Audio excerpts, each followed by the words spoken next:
اللہ اکبر، ٹس سے مس نہ ہوا، اللہ اینا چلے آنے تو بچا لیں، کہہ دو آمین۔ پھر تو مراد تبلیغی جماعت چلا نہیں، اس ویلے میری دور کر دے، اللہ اکبر۔ یہ تو مراد وہ چل ہے، نہ نماز، نہ روزہ، نہ حج، نہ زکات، نہ عورتوں تو پردہ، نہ حلال نہ حرام، کلہ چلا ہی چلا، کلہ کی چلا ہی چلا۔ اور پھر وہ کیا کہتے ہیں، اچھا کاروبار ٹھیک نہیں، سویرے آنا میرے کو ایک تویز ہے، کروڑ پتی ہو جائے گا، کی ہو جائے گا؟ جب ہم چھاڑ مار کے پہنچ جاتے ہیں، تویز دے کے جنہیں اٹھن لگتے ہیں، کہتے جناب ایسے ڈبے چ 500 باجے ہو، کتنا باجے؟ آپ کو پتہ ہی لگتا کہ کیویں پے کے آپ کو مار دے کروڑ والا تویز تینوں دے دیتا تو تیرے کو 500، کہتے جی معرفت ہے۔ میں کہا اللہ کرے کہ معرفت سانو سمجھ ہے۔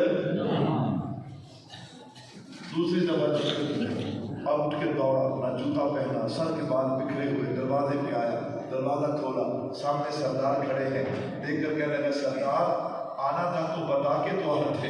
فرمایا کیا ہوا؟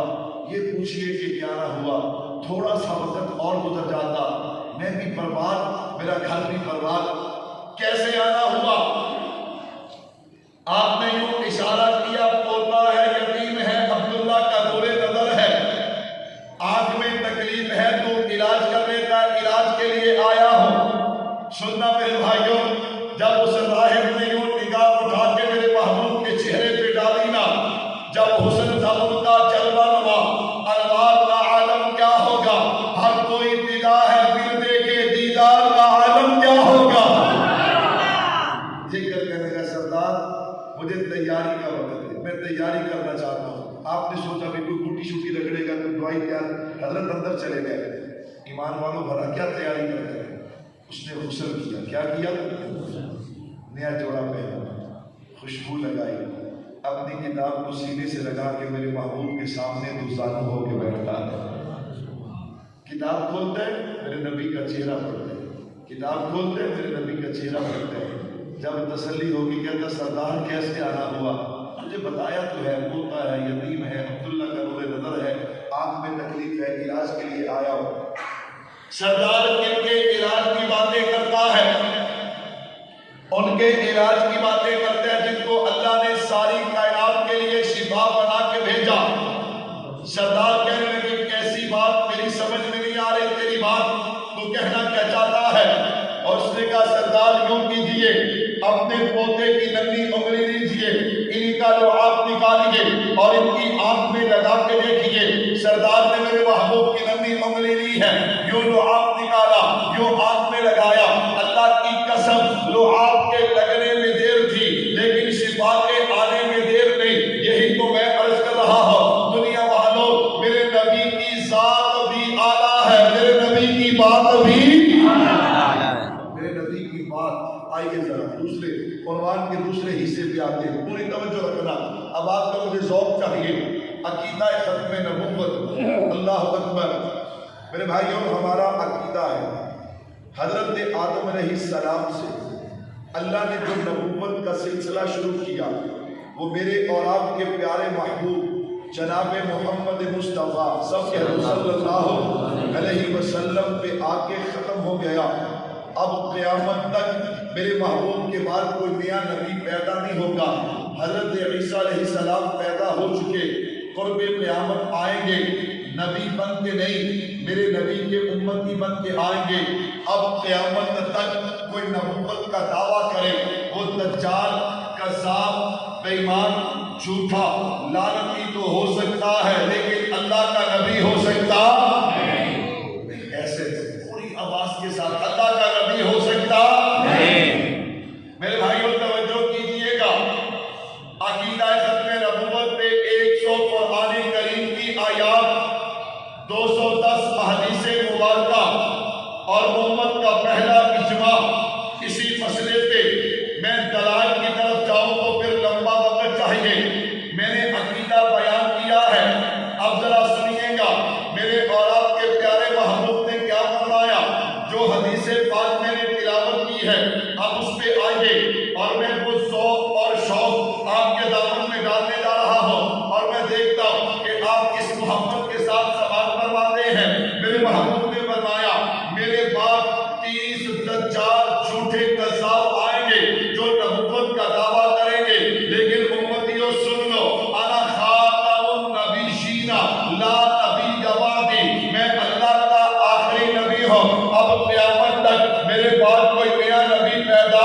نہیں ہوگا جب میرے محبوب نے فرما دیا اپنے نبی کی بات پہ میرا اور آپ کا یقین کیسا ہونا چاہیے، ایسا ہونا چاہیے ابھی رات کا اندھیرا ہے، ہمیں رات کے اندھیرے پہ اتنا یقین نہیں جتنا اپنے محبوب کی زبان پہ یقین ہے۔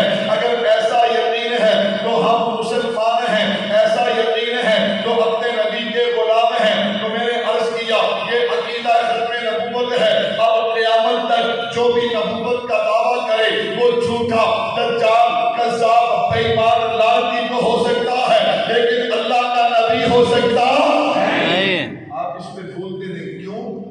کہتے جی ہم معزز ہیں، ہم کیا ہیں؟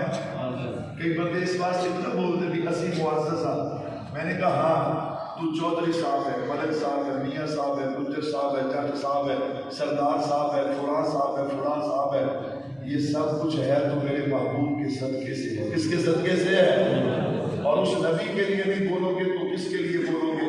اگلا جملہ سننا، اگر آج تم نبی کے لیے بولو تمہیں اللہ دنیا، قبر اور آخرت میں اس پہ اجر نہ دے تو میرا گریبان پکڑ لے گا۔ اب کوئی زبان بھی جب بھی میں بلاؤں ختم نبوت پہ آپ نے خاموش نہیں رہنا، کہو انشاءاللہ۔ نبی کی بات پہ کیسا یقین ہونا چاہیے؟ میں اس پہ دو مثالیں دوں گا پھر بات کو آگے بڑھاؤں گا۔ پہلی مثال سننا، اللہ نے میرے محبوب کو 4 بیٹے دیے۔ کتنے بیٹے دیے؟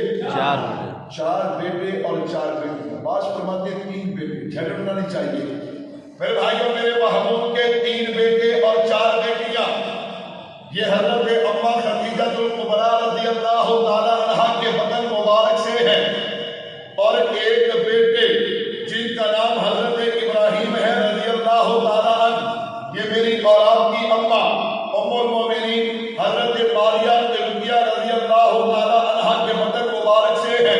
سنیے گا نبی کی بات پہ یقین کیسا ہونا چاہیے۔